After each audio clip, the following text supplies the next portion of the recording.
And may I just say something about labor, because I actually did a few research about the history of labor. I believe this Nigerian Labor Congress, I believe it should be disbanded, and each professional union should be allowed to have their own union and be recognized by Lagos labor. Because when you look at it, labor has not really covered itself in glory. A lot of things have occurred, like the cash seizure that this man Werefele did in 2022. Labour did not say anything. There are Nigerians right now who have not been paid salaries for over 6 months. Labour is not fighting for them. The only time we see them is when they are talking about fuel subsidy removal. So, I believe there should be a consider. It was Murit Ala Mohammed that started Labour Congress with Decree 44, because he was trying to subjugate the other unions so that they could select the people, and then they will be in control of the labor. So we can always go back and rethink all of this, and it will be as a part of the modifications that we need to do, or the constitutional review. And another thing that the Right, president Dr. also did. Ludare, before you go on, because some of these things will get to the brass tacks and try to put more sense into them by expatiating on them. But still talking about the fuel subsidy, a lot of the critics of this administration believe that it was a mistake made from the start when the president was giving a speech, to announce with the 3 words, fuel subsidy is gone. And they felt it plunged the administrations into shallow waters, and they got, murky waters, that they found it very difficult to, they are now trying to, redress the mistake that he made. Do you also see it as a mistake that shouldn't have been made?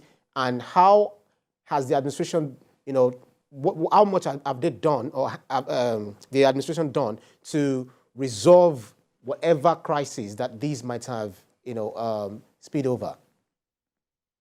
On the contrary, I would beg to differ to that opinion that that's a mistake. I think it was a master stroke, because subsidy needed to go. There has never been any economist anywhere in the world that will say you are going to remove subsidy without causing pain. It is impossible. There is no sweet time to take a bitter pill. The pill is bitter.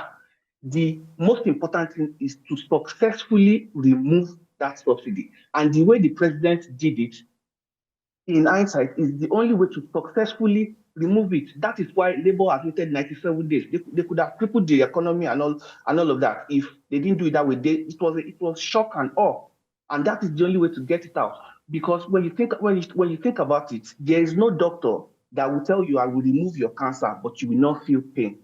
So there is no way to cushion it, phase removal. No, it has to go. It has to go. The money that will be used to buy these CNG buses, the money that is being distributed to the governors, the money that will be spent on roads that will create employment, all of this money is coming now from the subsidy that we are no longer paying. I think the NNPC chairman actually even mentioned that NNPC is now remitting dollar into the Federal Reserve, which is going to also help us boost the value of our currency. I have always said that I believe even if we can fix the currency by a certain percentage and let the exchange rate go back down, it will also affect the price of oil, because oil is priced at the global markets. And these are the things that, if we want foreign investors to duly come into our country and invest in the country, we need to take subsidy, to take subsidy out, and also take subsidy not just on oil, but also on foreign exchange, which is also one thing that the president did so well, which is something, and these things will also take time to manifest. Like the economists will say, they say prices go up like rockets, but they come down like feathers. So it will take time for this effect to materialize. And I like the way, I actually think I'm really impressed with the president's spokesperson, and Ajuri, because the way they have been communicating, and at least people have, that is one of the reasons why you see that even the Labour Congress, what's it called, protest was partially successful, because the administrative has been actively communicating with the people. So as regards fuel subsidy, I believe that needed to go. As regards the unification of exchange rate, I believe that needed to happen. And now there's already a response in terms of increase in the inflow of dollar and all of that, and it will take time to accumulate to the point whereby it will start affecting the naira value, and our banks will be liquid again. But another thing that I believe the president also did within this first 100 days was also this the tax fiscal policy and tax reform committee that he did set up.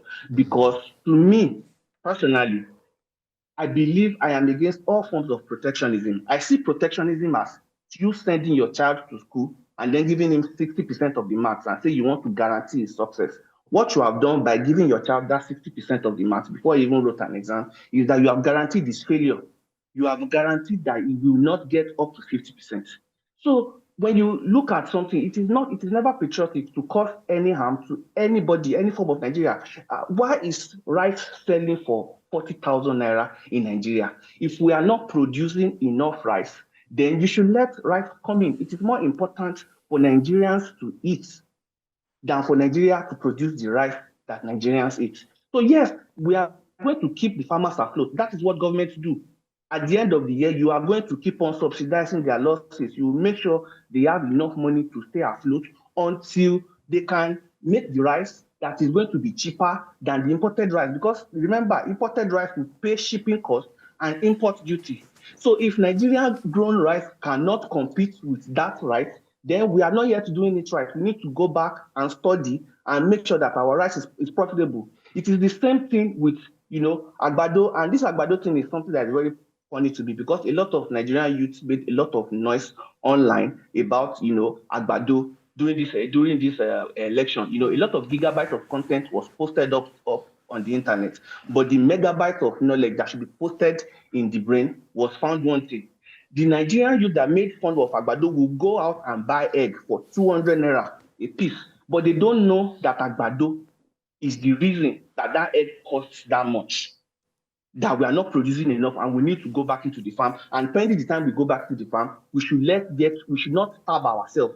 We should let there be importation until we go back into the farm, increase, fix our security problems, increase the production, and then we will not need to buy imported ones because it is not going to be cheap, because our own is going to be a lot cheaper. So those are the ways. And also another thing that I'm also happy about is when the way issue of taxation. I believe that, especially when it comes to the entertainment industry. Entertainment industry is a section of this economy that has grown significantly. I don't have the data, but I don't know if, like Burna Boy said last year, he made $100 million. I don't know what percentage of that he paid to the government. Asake sold out a concert in UK. I don't know what percentage of his profit will eventually come to the Nigerian government. These are some of the avenues that, the Nigerian government needs to go into also and look at and, try to generate money.